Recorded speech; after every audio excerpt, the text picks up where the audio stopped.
ওনারা লিখেছেন। ওটা টাইম টু টাইম চেঞ্জও হয়েছে, সেটা আপনারা হয়তো জানেন। এই যে জায়গাটাকে বারবার বলা হচ্ছে যে এখানে কে বা কারা ছিল, ওইখানে কিন্তু আমি আবারও বলে দিচ্ছি বহিরাগত কেউ ছিল না। পুলিশ, হসপিটাল স্টাফ, ডাক্তারবাবুরা তারা ছিলেন। এবং যেটা কর্ডন অফ করা যে জায়গাটা ছিল, মানে যেটা 40 ফুটের কথা যেটা আমি বললাম, এর মধ্যে কিন্তু কোনো বহিরাগতর প্রবেশ হওয়া সম্ভব নয়। ওখানে পুলিশের পুরো ফোর্স, আমাদের যারা ছিল তারা পুরো লাইন করে দাঁড়িয়েছিল। এবং এই যে পোর্শনটা আছে তার মধ্যে খুব রেস্ট্রিক্টেড কিছু লোকজন কিন্তু প্রবেশ করতে পেরেছেন। তাদের মধ্যে ছিলেন হচ্ছে গিয়ে যে ইনভেস্টিগেটিং অফিসার তারা, ফরেন্সিকের টিমে যারা ছিলেন তারা, এছাড়া যারা বডি শিফটিং করার জন্য যারা ওদেরকে ডিউটি দেওয়া হয়েছিল তারা ওখানে ছিলেন। পরে ফ্যামিলি মেম্বার যারা ছিলেন, মা বাবা, ওনারাও ওখানে এসেছিলেন। এছাড়া যারা ফটোগ্রাফি এবং ভিডিওগ্রাফি যারা করছিলেন তারাও কিন্তু ওইখানে ছিলেন। এছাড়া কারোর ওই কর্ডনের মধ্যে প্রবেশ কিন্তু হয়নি। এছাড়া আপনাদের একটু এটাও বলি যে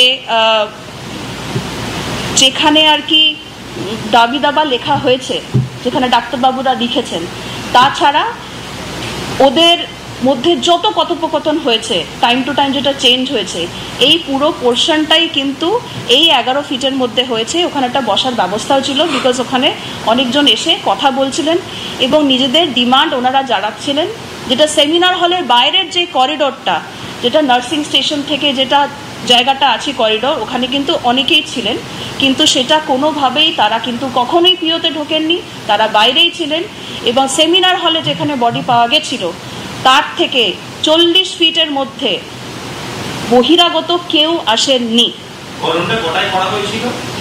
এইটা কর্ডন কটা, এটা তো আগেই আমরা প্রেস ব্রিফে তো আমরা বলে দিয়েছি, এটা আমরা আলাদা করে এখন আর জানাচ্ছি না।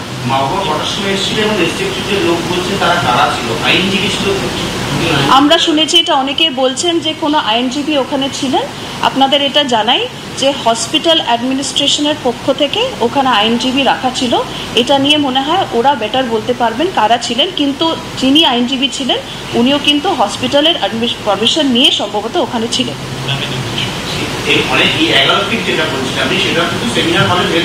সেমিনার হলের ভেতরে, কর্ডন করা পোর্শনের বাইরে।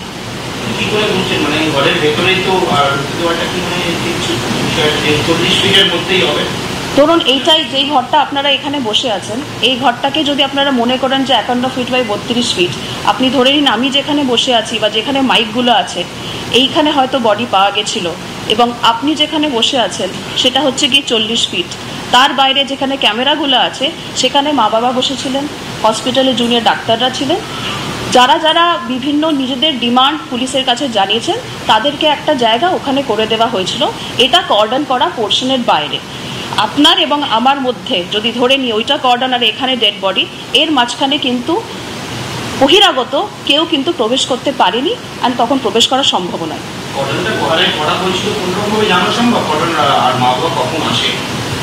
এটা আমরা আপনাকে আলাদা করে জেনে জানিয়ে দেবো। যদি আপনি আগে প্রেস ব্রিফগুলো সম্ভবত মিস করে গেছেন, আমরা আলাদা করে বলে দেবো।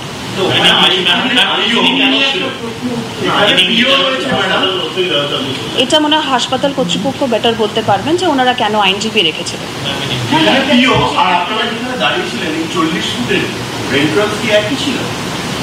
আমরা দাঁড়িয়ে তো দেখুন এখানে ছিলাম না।